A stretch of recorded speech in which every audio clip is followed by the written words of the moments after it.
The views and opinions expressed on Lifeguards Off Duty are those of its hosts and guests exclusively. They do not represent any entity, organization, or municipality. Hello, everyone. I'm Dr. Michael Kachmar. I'm Tyler. And I'm Sean. And this is Lifeguards Off Duty with Dr. Michael Kachmar, the Jersey Shore #1 lifeguard-themed video podcast. Watch us on YouTube, Twitch, Twitter, and Facebook Live. Listen to us on Apple Podcasts, Spotify, or whatever streaming service you prefer. If you would like to contact us, send an email to drkachmar@icloud.com. Follow us on Instagram at lg.association. All right, let's get started. Let's start the show. Let's do it. Michael Kachmar, welcome to Lifeguards Off Duty. So bad water, the first thing is ocean waves.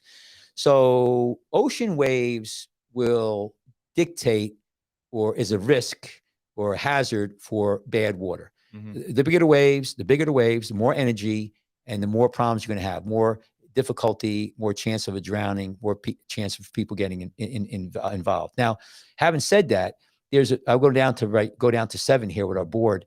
There's a big difference between northeast swell and hurricane swell. And I'm going to make that point because in New Jersey it certainly is. We'll have a northeast blow for 2-3 days. They call them nor'easters, nor'easters. And the wind will come out of northeast, blow up, and the waves will get pretty big locally. It's a local storm. Maybe it's, a couple hundred miles out, but it's just local, maybe 100 miles out. And we go in that way at water all the time. It's 6 to 8 foot, usually, maybe less, maybe 5 to 8, in that frame. But it's super inconsistent. Right. It's inconsistent. It's choppy. It's a lot coming in. And we go swimming that all the time. We go out and those waves are kind of mushy. That's different than a hurricane surf. So a hurricane surf is usually, the hurricanes a lot of times is way out. It could be 1,000 miles away. But you get the swells come in, and those waves have a large amount of energy, and they're big, fat waves. You could have a 2-foot hurricane swell with tons of energy and knocks the shit out of you. And everybody who's listening, who's a seasoned lifeguard will know, you go through a 3-foot hurricane swell, and when it breaks on your back, it takes your fins right off. Heavy. It's heavy, right? So when I'm looking about I'm trying to predict bad water, and we're trying to predict having your assets ready to go for that day and what kind of day you're going to have. You got big swells, you're going to have big, more problems. And there's a lot that goes into understanding how all of these factors are going to affect your specific beach. Right. Because in Seaside Heights, a west wind or a southeast wind is different. Is a lot different than it would be in Sandy Hook. Right. So but let's just get the general thing here, and then people could adjust this to their specific place. But I think the point I'm making is like where you're lifeguarding, you need to take all of this into account. Right, exactly. So the other thing is temperature of the water. And you say, well, how does that make it dangerous? Well, unfortunately in New Jersey where we live, we open up the beach in May and June, and even into July. Our water could be in the high 50s, low 60s. And if anybody's ever gone in water at 57 degrees, that's cold. And you start to get into hypothermia. And hypothermia, you start to get confused, you get muscle fatigue, and you could go down, real quick. So when we see a when we have a cold day, there's more chance of people drowning. You don't have a lot of reserve. They go out there. A lot of times they go quick. They go quick because they get hypothermia, they get confused, their muscle cramps, and they just go under. Also, when you go into cold water, what do I always tell you? What happens when you dive into cold water? Go right into cold water. What does it do to your heart? Do you know? No. What cold water does is it slows down your heart rate. It doesn't increase it. It slows it down. In the hospital with patients, somebody's got a racing heart. You could put cold water in their face. A lot of times it reduces the heart rate, believe it or not. It's funny. Your heart rate goes down, your breathing gets more. So people dive into the water, right? Their heart rate slows down, believe it or not. And then they start breathing heavily. And if they suck in a little bit water, they choke on it, they gag on it. They might go into what's called their cord closes up. Laryngospasm, and that's it. They're done. So what exactly is your body trying to do when it slows your heart rate? Well, it's just a cold. It's trying. That's a whole physics. I could go on for hours with that, but just for say it does it. That's a response to cold water or cold. It's trying to corral heat. It's you don't want to pump as much blood. It's a whole It's thing. trying to keep your core warm. Yeah, right? yeah. But anyway, getting back. So these are bad water. How we predict. So you got ocean waves. You got temperature of the water. The other thing is, I was wondering what that word was. the temperature. Yeah, It my looks like writing. SEM. Yeah. So the other thing is the tides. Yeah. These are so important to know the tides. You like my, did I Your spell it right? T's are very Yeah, strange. I know my T's are right. So tides, you have high tide and low tide, right? Uh-huh. So when is the worst time? Is it low or high? It's in between. No, Right? nah. Well, in between. When they're changing. Well, that would be from, so listen, generally speaking, low tide is the worst. So if you look at it, it's going from, but not always, but generally speaking, these are all generalities. An hour before dead low and an hour after dead low. For people who are on our podcast and don't understand this, in New Jersey, we have a tidal change every 6 hours. So at 1 o'clock, you'll have dead high. The water will be as high as it's going to get. We have a 6-7 foot tidal change in New Jersey, about 6 foot. So that's 1 o'clock. If you come back at 6-7 o'clock, the water could be down 6-7 foot, and that's dead low. That's what we're talking about. So when an hour before dead low and an hour after dead low, the water is running. Your rip tides are the worst. Okay, they're the worst. Now that's a generality. But if you look over here, down over here on the bottom, but I put big ocean. When you have really big ocean, big surf, 5, 6, 7 foot, high tide could be just as bad as low tide with the runs cooking. So it changes. So it's not an absolute, but with the big ocean at low tide, that makes the sandbar that much more dangerous. Right. So what happens is, right, but when low tide happens, the sandbars basically rise up, and the holes, which we can't demonstrate here, which is going to run harder. The water will run harder through a rip current. See if you can pull up a rip current. Now, why? It's philosophy. I'm asking you this for the sake of our listeners. Why at low tide is that causing the rips to run faster? Because what happens is the bars are rising. Really what the water is not the bars. It's relative. The water is going down. So the water has no place to escape. The waves are coming in. The water's coming in. You have these sandbars, which are kind of like islands, right? And between the sandbars, you have a rip current. You have a hole, and it goes from the ocean out from the beach to the ocean, right? So what happens is as the water goes lower, the waves come over, and it's trapped. It goes left or right. It can't go over the bar. Where does it corral into? That rip current, that hole that's going east to west, or really, west to east, and it sucks you out. It goes out. So the water comes over the bars, comes in, goes left to right, and then goes out. So to put that in simpler terms, what you're saying is at high tide, when the water comes over the sandbar, that space is still kind of available for the water to shoot go right back out through.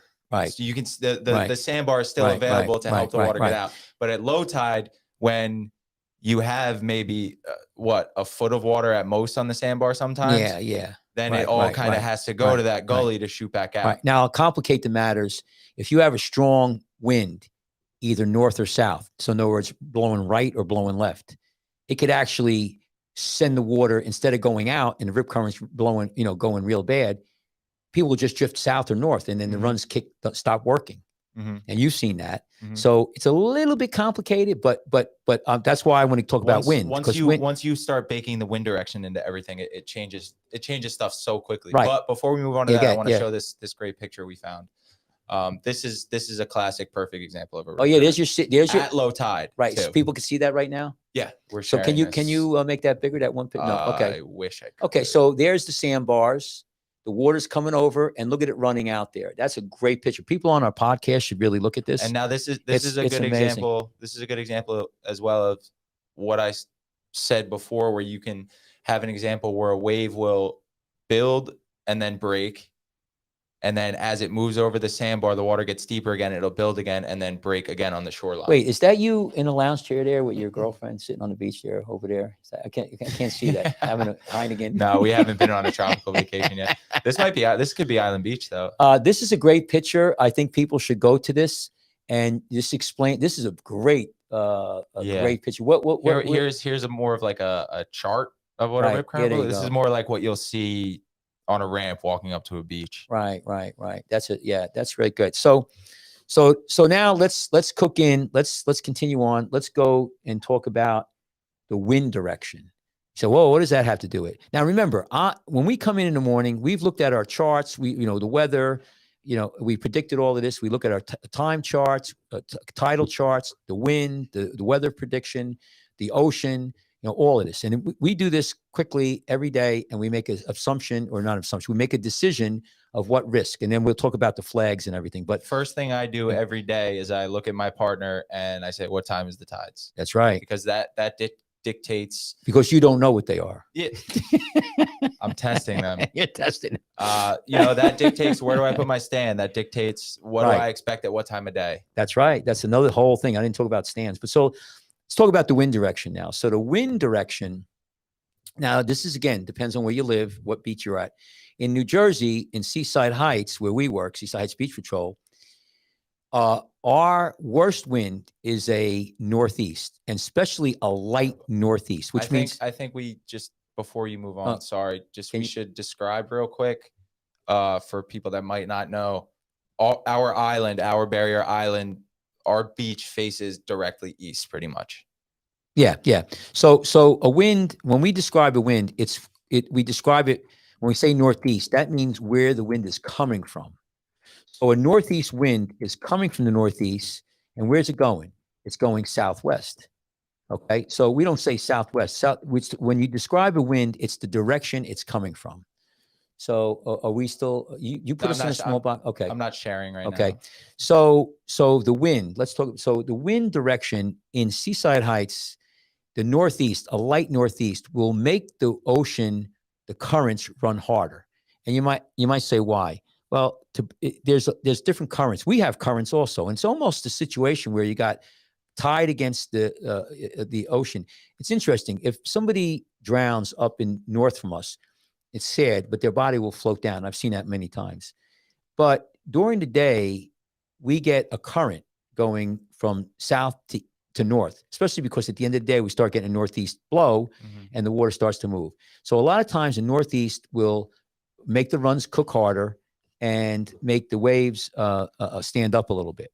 So the wind direction is very important. A west wind, for instance, coming from the west, going out, will blow people out. It'll make the runs cook a little bit more, but it's not as bad. A northwest, same thing. You'll get currents. You'll get anything north, west, south. Let me just make a point. Dead south, which causes the beach to get very hot. If you see the forecast for dead south in New Jersey, don't go to the beach. It's hot as all hell. There's flies, even a west wind. But you'll get that with a west wind too. Right. Yeah. But in the southeast, also, if it's strong enough, kicks down the runs. So what were you going to say? Another thing because you said the west wind will pump the rip currents a little bit, but also at low tide, it's going to help that water over the bar as well.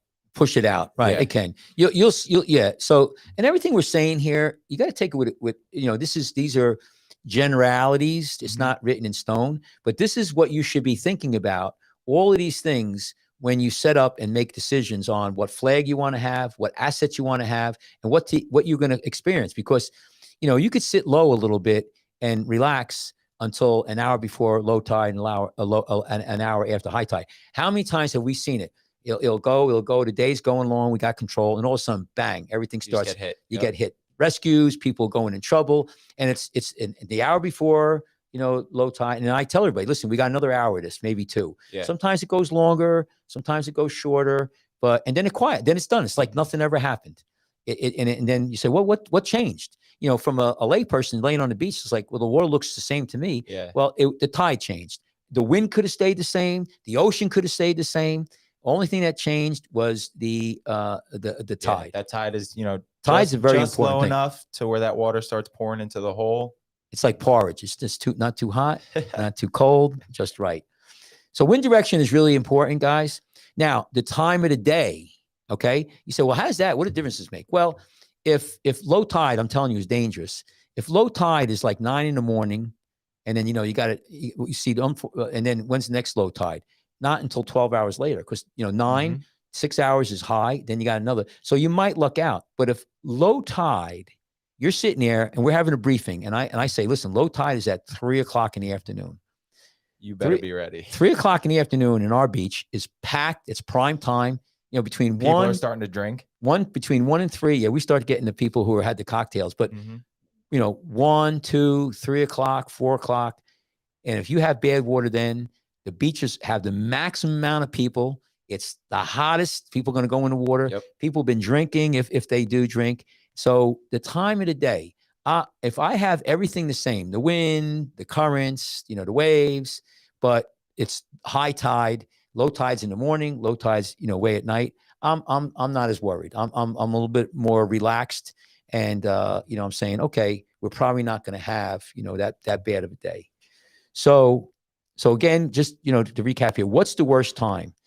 An hour before, an hour after, okay?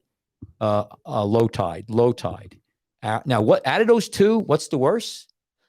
So an hour before, an hour after. I think an hour after, because you're getting a little more water coming in. Yep. Right. The water's coming in, and I've seen that.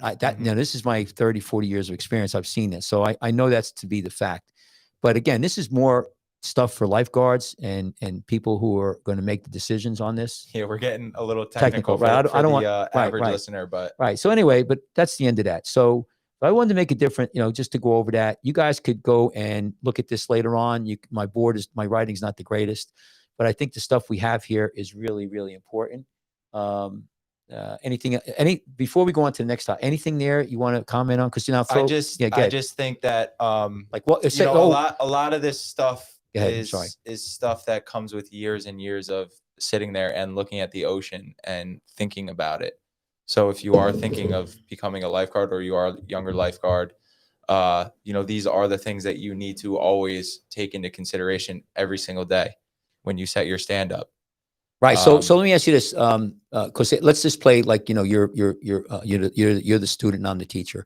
So let's talk about now what all of this, how we're going to, I gave you the risks, to the hazards. So we want to minimize the mishap and then of course the consequence. So we don't want to have a mishap, which is, somebody getting in trouble. So what would you do to minimize that? So what are the things you're going to do? If I say, do you want to hit me with a scenario? Well, let's just, I'm going to hit you with a scenario. So let's just say that low tide is going to be at 3 o'clock. Okay. How is that? How are you going to set your stand up? We open up at 9 o'clock. Where are you going to put your stand? Because we have the ability to put our stands. So low tide is dead low in the afternoon. High tide. So right. If we're opening at 9, I'm putting my stand on the water line. Right. Like right. I want the waves going under my stand for the first hour of my day. Right. Why is that? What's going to happen? Because as the tide goes out, I want to be as close to the water line as possible for 3 o'clock when we have low tide. Right. I might even continue moving my stand. Right. Forward, maybe because by the end of the day, by the time it would be to move it back, we'd just be racking the stand and dragging it back up the beach anyway. Right. So I'm never going to need to continue moving, but that's semantics right there. Right. Well, as a supervisor, I'll sometimes what we'll do is we'll say, listen, let's put the stands here. And then if it's really a full moon, that's another thing we didn't talk about. But when there's a full moon, you get a higher high and a lower low because of a full moon. That's another aspect, because the moon control, you asked me what controls tides, and that's moon.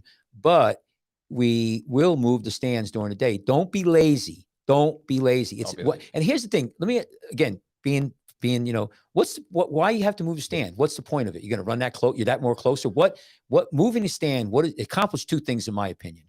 But what are those two things that it accomplishes? Well, if you move the stand forward, I think the less you need to rely, like the binoculars are an amazing tool, but the less you need to rely on them, the better. You can see better, closer.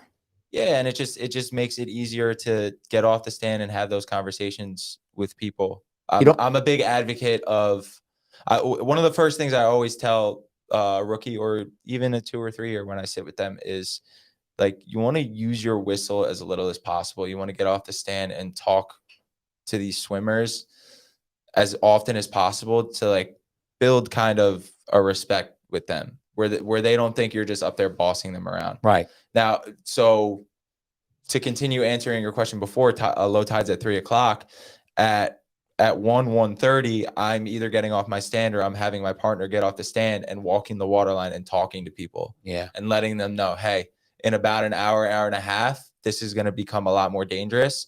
Here are the spots I want you to swim. We're going to keep everybody right on the sandbar. And I need you to be aware. If I start blowing my whistle, I need you to turn. Right. So it's preventative, and that's a big thing. Talking about, so my perspective is moving the stand. You could see the people closer. It makes a big difference. Try it. It's amazing. If you sit back on a stand, you put that thing up there near the water. It changes. It's like night and day. The other thing is you have less. You don't have to run as much. Mm-hmm. There's less chance of somebody in front of your stand. The other point you make, Tyler, which is really, really good, and I really appreciate it, is the talking to people, because what that does a couple things. A lot of people don't realize there's people on the water who can't see.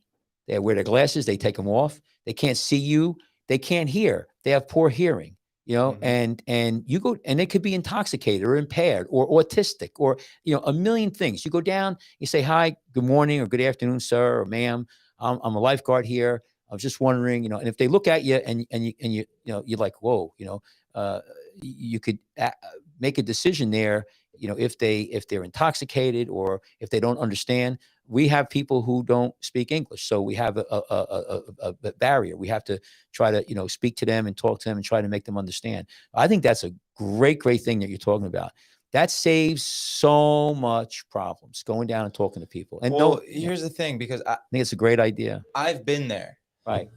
Where I'm on my stand on, what we call in Seaside Heights an end stand, which is by the pier, and we don't allow people to swim in front of the pier. And we put the red flags up, and I'm blowing my whistle. I'm telling them to get out, and people ignore me. And it took me a very long time, I'd say 3, maybe even 4 summers, to really understand, like, well, these people, they just don't understand the ocean the way we do. They're not seeing it the way we do. They have a different understanding of the job we're doing and the role that they play in it. Because whether we like to admit it or not, or whether a beach patient wants to admit it or not, it is a collaborative effort to keep everyone safe. Yeah. So when you go down there and you show them the respect that they deserve as people who are paying customers that are here to have a good day with their family, and you level with them and say, I'm not being a dick here. This is just what I need from you, so everybody stays safe. That makes them threefold more likely to listen to what you have to say and take you seriously, because people don't like being bossed around. Nobody likes being bossed around. No, but the other thing you have to realize too, and especially the young lifeguards, is there's a lot of people on the beach who have no idea of the ocean, the danger of the ocean. Mm-hmm. They don't understand the wind. They to them, it's just like a pool. Yeah. They don't have any idea of the significance of how a bad ocean is. To them, one day looks like the other. So you have to go and take that in consideration. And, also, I'm sorry. And to just expand on that, them not having an idea, they a lot of times don't even know when they're in trouble. When it's happening. They could be flapping around in a rip current, and next thing you know, they're 50 yards out. They turn around, they start panicking because they don't even know what's happening. Right.